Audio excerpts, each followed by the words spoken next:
al cumplimiento con mecanismos de seguimiento para que lo que ahí se acuerda se pueda cumplir.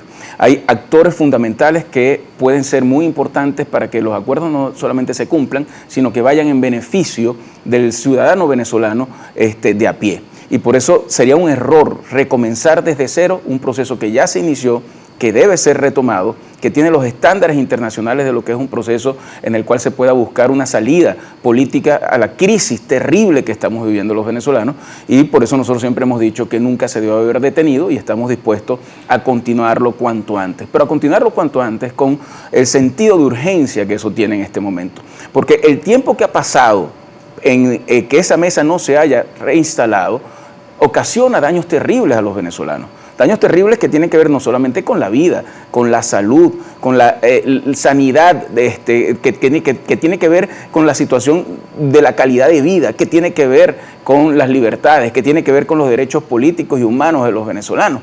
Y por eso es tan importante que entendamos que no solamente el proceso de negociación es necesario, tú lo decías en la parte anterior, es esa la solución.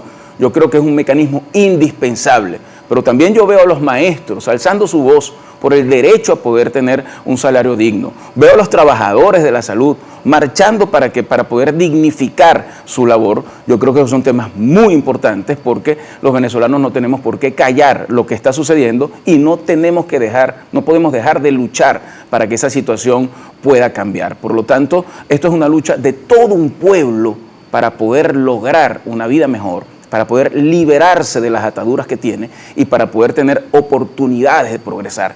En el contexto además donde podamos ver regresar a millones de venezolanos que se han ido y volver a unir a la familia. Si hay algo que es profundamente doloroso, Francis, cuando tú vas a cualquier parte del país, es ver cómo la gente llora por la ausencia de su hijo, de su nieto, que se ha ido del país, que ha dejado a gente mayor sola, sin la asistencia económica que pudieran haber tenido, y volver a unir a la familia, yo creo que es algo tan importante que nos tiene que motivar a todos a deponer un poco nuestras actitudes y a buscar poder rescatar el derecho y la dignidad del pueblo venezolano. Y por supuesto las condiciones electorales que deben estar dadas para un escenario eventual en 2024, en 2025, en el año que sea, deberían estar dadas desde su perspectiva, porque hace algunos días el rector del CNE recordó que hasta el 30 de noviembre estará abierta la convocatoria para todas esas organizaciones políticas que deseen que sean avaladas por el CNE, cómo avanza ese proceso, y también consultarles sobre los venezolanos en el exterior, ese registro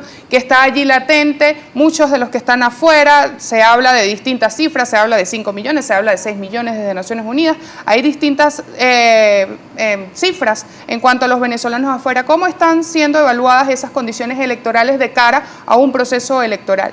Me has dicho dos cosas muy importantes. Las dos tienen que ver con la labor del Consejo Nacional Electoral.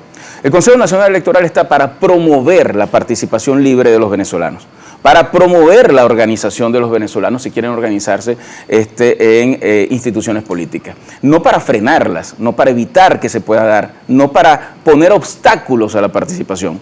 Por eso a mí me parece insólito que no exista desde ya un proceso que además reglamentariamente, legalmente, es así, un proceso de registro permanente de electores y una promoción. Hoy el Consejo Nacional Electoral debería tener como su principal prioridad promover la participación y la inscripción de los venezolanos dentro de Venezuela y fuera de Venezuela.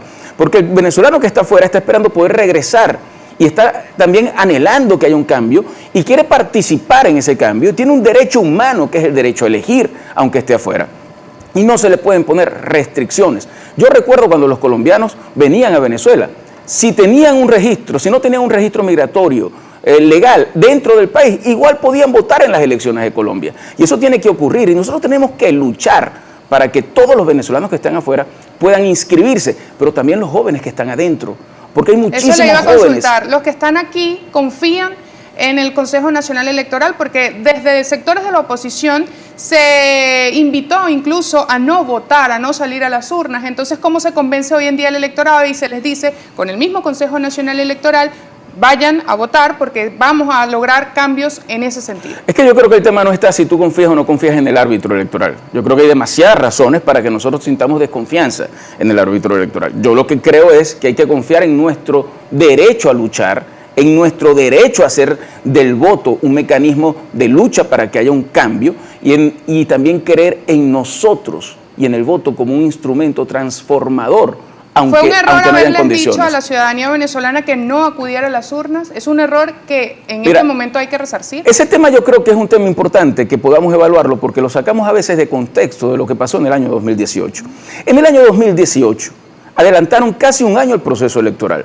Inhabilitaron a prácticamente todos los candidatos que podían presentarse y legalizaron a todos los partidos políticos, cosa que sigue ocurriendo actualmente.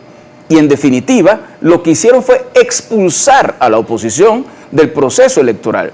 Ahora, el voto como un instrumento de lucha siempre es muy útil y tenemos que rescatarlo, porque nos hemos dado cuenta, y así fueron los resultados en el último proceso, que los votos que salieron en contra de Nicolás Maduro fueron una gran mayoría, y por eso el tema de la unidad es muy importante, pero también que nosotros podamos luchar por los derechos de la gente. El voto del que está afuera no es una dádiva, es un derecho humano que nosotros tenemos que proteger y promover. Y a los jóvenes que están adentro, que no se han inscrito, hay que decirles que hay una gran oportunidad, que puedan evitar tener que huir del país y que puedan quedarse en el país, y eso pasa por un cambio político. Y por eso a veces cuando decimos que la política es ajena a nosotros, nos estamos equivocando. La política se mete en nuestra casa cuando no tenemos agua, cuando no tenemos luz, cuando no tenemos gas, cuando no tenemos oportunidades para progresar, cuando tienes un trabajo y lo que te pagan son 40, 30, 15, 10 dólares.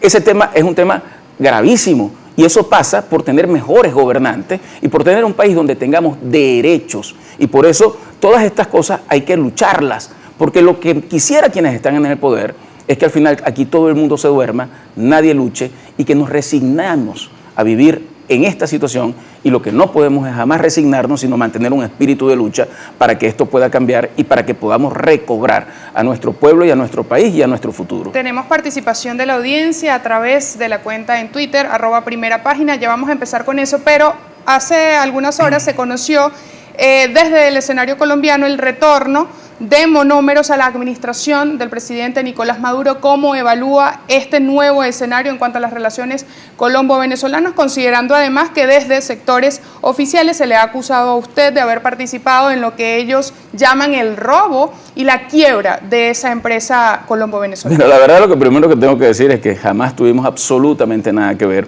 con el manejo de ningún tipo de activo, ni de recursos, ni de instancias, ni de oficinas que tuvieran que ver con Venezuela en el exterior. Eso lo quiero dejar bien claro, porque no es otra cosa que la típica guerra sucia que siempre se hace desde el régimen. Siempre hemos dicho, y lo hemos dicho además reiteradamente, y nuestra organización lo ha dicho por escrito y públicamente, que nosotros estamos para lograr un cambio en Miraflores, un cambio en Venezuela y no para administrar bienes. En segundo lugar, eso es un proceso que viene dado de una nueva realidad política y de un reconocimiento diplomático que está haciendo el gobierno del presidente Petro con respecto a Venezuela. En tercer lugar, insisto que ahí deben hacerse todas las investigaciones que sean necesarias para conocer lo que allí haya ocurrido. ¿Usted está avalando cualquier tipo de investigación que surja? Considerando además lo que ha dicho Diosdado Cabello, que Colombia se investiga el caso monómeros, usted es el primero que va a ir preso. Colombia es un país donde existen reglas, donde existen leyes, y yo creo que allí se pueden hacer todas las investigaciones necesarias para que se pueda saber cualquier cosa que haya ocurrido, pero en todo caso, que nosotros nos concentremos en lo que tenemos que concentrarnos, que es en el cambio político en Venezuela, que los venezolanos, sobre todo los que están sufriendo este drama dentro de Venezuela y el que está afuera luchando para poder regresar porque también la está pasando mal, puedan tener un cambio político, y eso es a lo que tenemos que ocuparnos todos. Vamos con la participación de la audiencia, le agradecemos respuestas cortas para avanzar. José Lozada, @JLozada, escribe: cometieron errores en las últimas elecciones de gobernadores y alcaldes. 23 años tienen cometiendo errores, la crisis igualita, ¿qué le dice? Mira, yo creo que los errores que se hayan cometido, que sí se hayan cometido, hay que reconocerlos, hay que pedir perdón por cualquier error, pero lo que no podemos decir, bueno, nos abandonamos y dejamos esto así, sino seguir luchando, rectificar. Yo creo que la oposición ha tenido momentos muy importantes. Las primarias del 2012 demostraron que podíamos unirnos, millones de venezolanos participaron, fue la noticia más importante en el mundo. En el año 2015 logramos un triunfo electoral importantísimo porque logramos unidad, y hemos demostrado también que podemos, a pesar de nuestras diferencias, lograr acuerdos. Y lo que tenemos es que relanzar un gran movimiento opositor, porque lo que yo siento en la calle, en cualquier parte del país a donde hemos ido durante estos meses, que ya han sido 3 vueltas, vueltas por Venezuela, es que la gente, si bien está muy frustrada, si bien está molesta, también quiere un cambio y espera que ese cambio se pueda dar. Y nosotros no podemos dejar de luchar por eso, y yo tengo mucha convicción de que esa mayoría puede expresarse con fuerza, con unidad, para derrotar al peor gobierno que hemos tenido y abrir las puertas de la esperanza y del futuro del país. Señor Guanipa, el Gran Águila escribe: buen día, este señor fue actor principal del bloqueo económico, financiero y comercial contra el pueblo venezolano. ¿Con qué cara se presenta a hablar de democracia cuando él y sus acólitos no son demócratas por sus acciones? Yo creo que más demócrata es el que lucha para que en Venezuela pueda haber libertad.